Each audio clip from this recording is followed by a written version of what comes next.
अस्सलाम वालेकुम, this is your host Sheikh Mohammad Ali. आज हज़रत बाबा फ़रीदुद्दीन गंज शकर का एक इंटरेस्टिंग वाक़या सुनाता हूँ आपको। हज़रत बाबा फ़रीदुद्दीन गंज शकर रहमतुल्लाह अलैह ने अपने मुरीद हज़रत ख्वाजा निज़ामुद्दीन से एक बार मौज में आकर दरियाफ़्त फरमाया कि बताओ, मुहिब बनना चाहते हो या महबूब?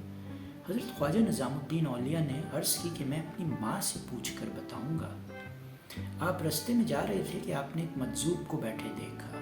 मजजूब ने फरमाया कि निज़ामुद्दीन, फिर क्या सोचा, महबूब बनना चाहते हो या मुहिब?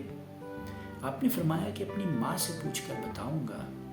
आप घर पहुँचे और सारा वाक़या वालिदा के सामने पेश किया। वालिदा ने फरमाया कि मजजूब से उस सवाल का जवाब लो, जो वो कहें वही मान लेना और बाबा के हुजूर उनकी खिदमत में अर्ज़ कर देना। आप दोबारा मजजूब के पास गए, देखा कि मजजूब कूड़े के ढेर पर हैं और कज़ाए इलाही से विसाल फरमा चुके हैं। आपने अर्ज़ की कि जाते जाते हमारे एक सवाल का जवाब ही दे जाते। मजजूब उठकर बैठ गए और फरमाया कि निज़ामुद्दीन, महबूब बनो, महबूब। महबूब के लाड उठाए जाते हैं, मान रखे जाते हैं। मुहिब का हाल तुम्हारे सामने है।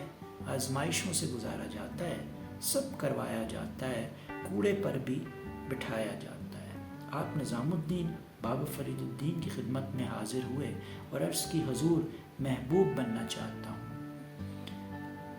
आप बाबा फ़रीदुद्दीन ने दुआ फरमाई और ज़माने ने देखा कि आप निज़ामुद्दीन औलिया महबूब इलाही हुए, यानी महबूब इलाही का लक़ब पाया।